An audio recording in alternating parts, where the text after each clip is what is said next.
Olá pessoal, hoje falaremos sobre um assunto cotidiano no nosso dia a dia, algo que vemos nas nossas ruas, na nossa casa. Falaremos sobre saneamento básico, especificamente sobre prevenção e controle de algumas doenças que envolvem esse saneamento básico no nosso dia a dia. Bem, sobre saneamento básico, poderemos pensar o seguinte: de onde vem a água que sai das nossas torneiras quando tem água na torneira, não é? Bem, aquela água que vem de 15 em 15 dias, de 3 em 3 semanas, de mês em mês, quando chega na nossa torneira, ela vem de algum lugar. De onde ela vem então? Acompanhe aqui no slide. Essa água, ela surge primeiro de uma represa. Essa represa, temos aqui diversas em nosso estado, como a represa do Tapacurá. Então essa água da represa, que é abastecida da água dos rios, ela passa por uma adutora para um local chamado Estação de Tratamento de Água, a ETA, onde essa água é filtrada, clorada, que passa por diversos estágios para se tornar potável, para poder se tornar, para ter condições para a nossa saúde, para podermos tomar banho, para podermos beber essa água. Então essa água sai da estação de tratamento de água em ótimas condições para o consumo. Depois disso, essa água é distribuída nas cidades, nas escolas, no comércio, nos hospitais. Essa água chega às nossas torneiras. Mas infelizmente cerca de 50% dessa água ela é desperdiçada por vazamentos nas ruas e de diversas formas. Antes de chegar na nossa casa, essa água acaba sendo desperdiçada e às vezes até contaminada com vazamentos em canos e não chega nas mesmas condições que sai da estação de tratamento de água. Chegando nas nossas torneiras, essa água deve ser, utilizada racionalmente, né? Todos nós sabemos da importância de economizar a água, de quando tomar banho, desligar enquanto estiver se ensaboando, não escovar os dentes com a torneira ligada, de você utilizar a água de maneira que você saiba que aquilo é um bem preciosíssimo, né, para o nosso dia a dia. Então nada de lavar calçadas com água limpa, use água de enxágue, de roupa. Você procure sempre aproveitar o máximo a água que possui e evitar ao máximo o desperdício. Então, essa água assim que sai das torneiras, ela deveria seguir por uma rede de esgoto, né, por uma tubulação de esgotos, que se chama o saneamento, né, essa rede saneante. E essa rede de saneamento básico não é somente a rede de esgotos, né, a rede de água de esgotos, mas também a rede de tubulação pluvial, né, a rede de águas da chuva.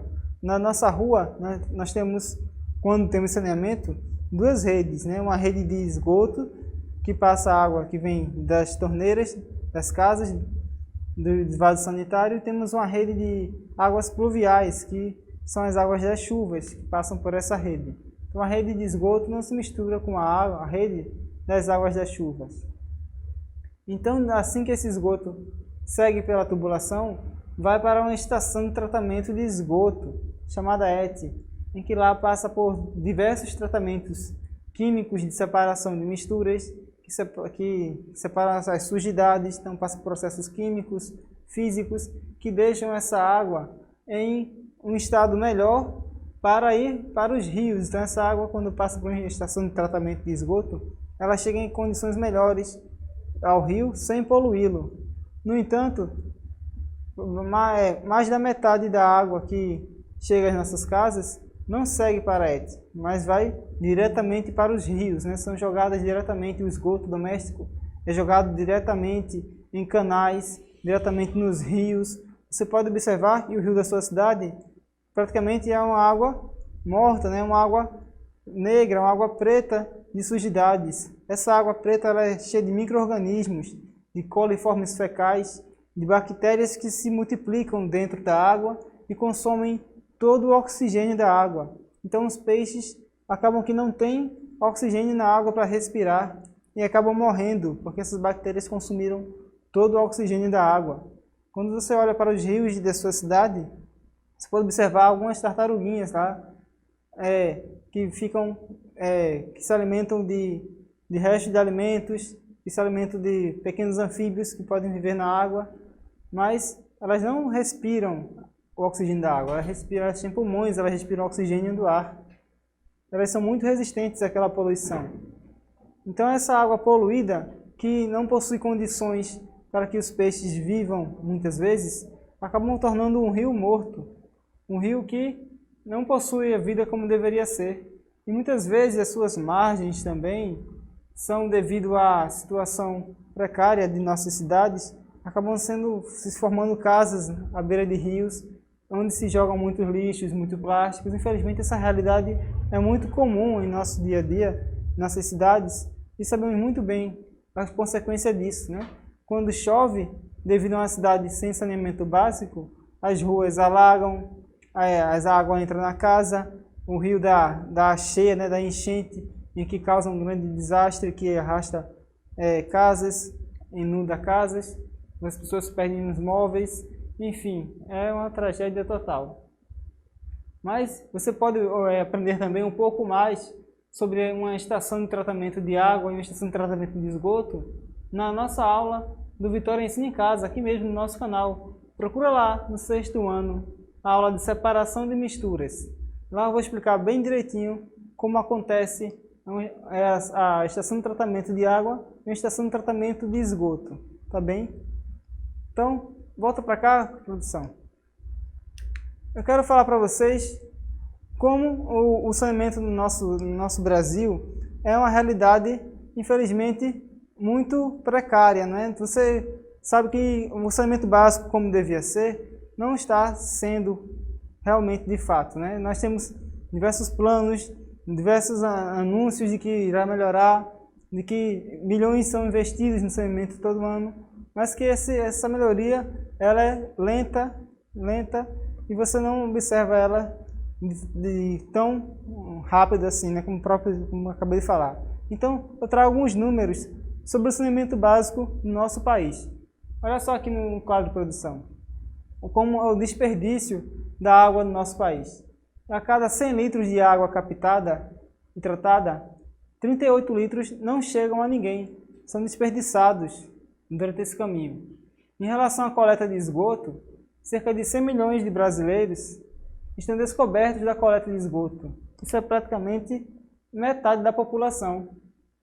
Em relação a esse tratamento de esgoto, cerca de 46% do esgoto coletado no Brasil não é tratado. E principalmente na região norte, onde é a pior do país nesse indicador. E em relação ao acesso de água, 17% da população brasileira não tem água tratada em casa, né? Então na região norte isso chega a representar cerca de 43% da população. O Nordeste também não está muito longe disso. Então, gente, o acesso à água potável, ao saneamento básico como deveria ser, não é para todos. Devia ser para todos, mas infelizmente não é para todos. Então o saneamento básico não é somente ter uma rede de esgoto, uma rede de água, ter uma rua calçada. O saneamento básico também é uma coleta de lixo adequada, é ter um abastecimento de água adequado, uma drenagem urbana adequada também. Tudo é um direito seu como cidadão e que você deve cobrar às autoridades, porque é um direito nosso ter nossa cidade saneada.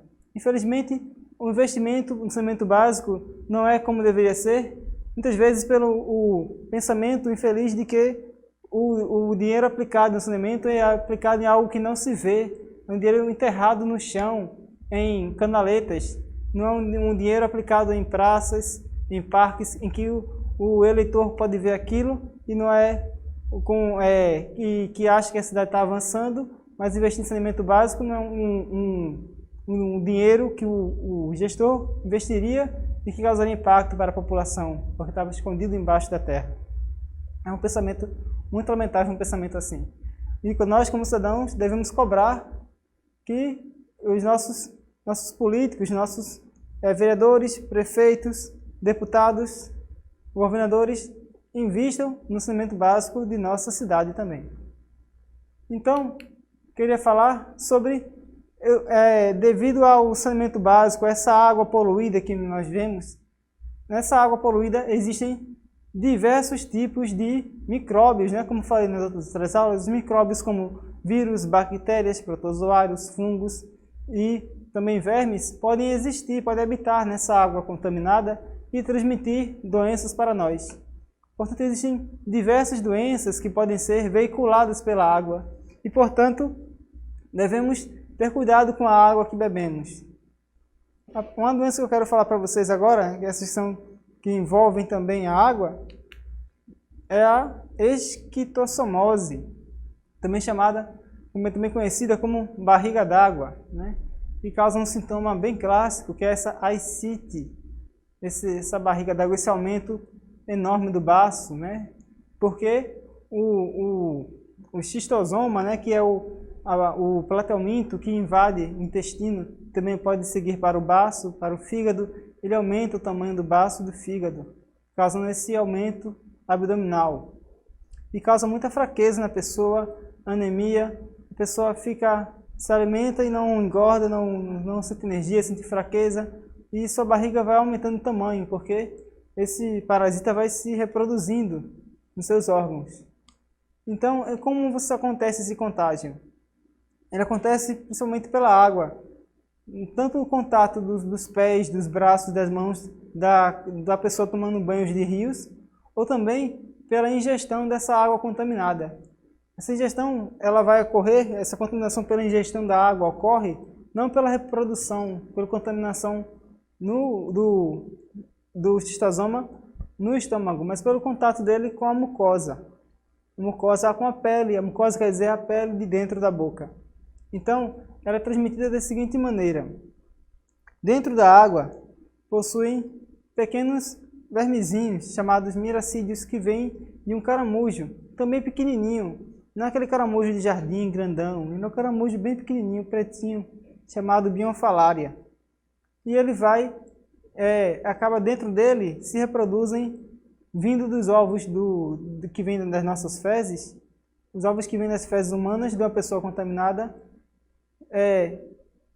entram em contato com o molusco, né, o caramujinho da Bionfalaria, o Bionfalaria, e ele, dentro do Bionfalaria, se reproduzem um novo formato do xistosoma, chamado miracídio, que é das cercárias, que vão nadando.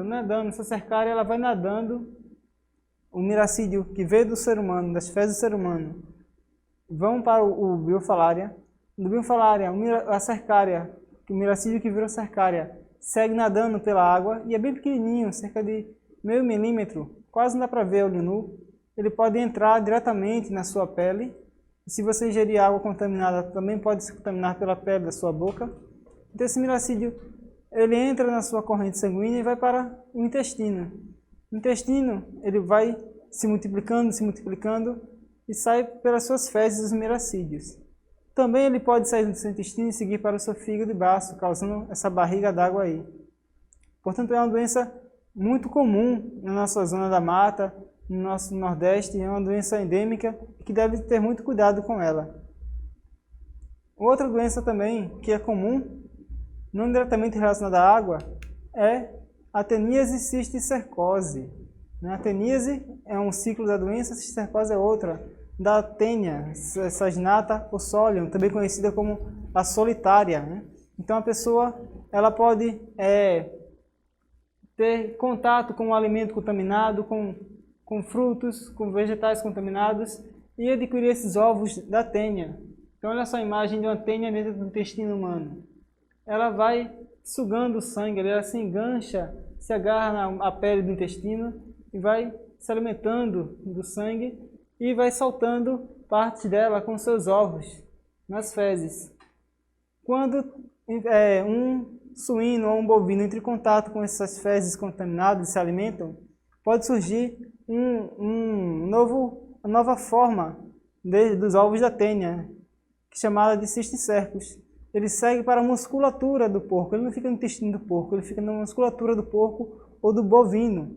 E ele vai formar cisticercos, que são pequenas bolinhas, né? Às vezes chamam essa carne de carne pipocada, carne com pipoquinha, que quando ela está assando, ela dá pequenos estalos, como se fosse milho de pipoca. Essa carne possui o cisticerco, que quando entra em contato com o nosso sistema nervoso, ele pode causar convulsões, causar diversos problemas neurológicos no nosso sistema nervoso que podem nos levar à morte. Então é algo que deve ter muito cuidado, não se deve ingerir carne mal passada de bovinos nem de suínos, devem ser bem assadas, bem cozidas. E carnes desse tipo assim, contaminadas com cisticerco, devem ser evitadas. Além disso, existem maneiras de se prevenir, né? Se prevenir bastante sobre essas doenças, que é ingerir água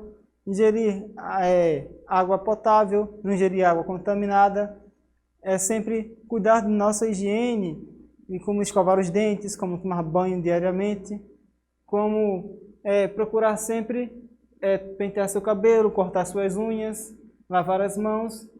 Tudo isso são medidas que previnem diversos tipos de doença, não somente as doenças que eu falei hoje, mas cuidar da higiene para você vai ser a prevenção de diversos tipos de doença, vão levar saúde à sua vida.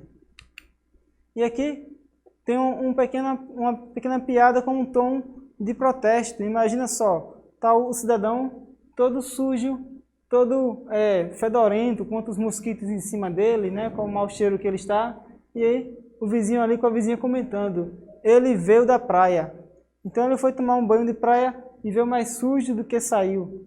Isso mostra que o saneamento básico não é somente dever das autoridades, dever do município ou do estado, mas também dever nosso de proteger o nosso meio ambiente.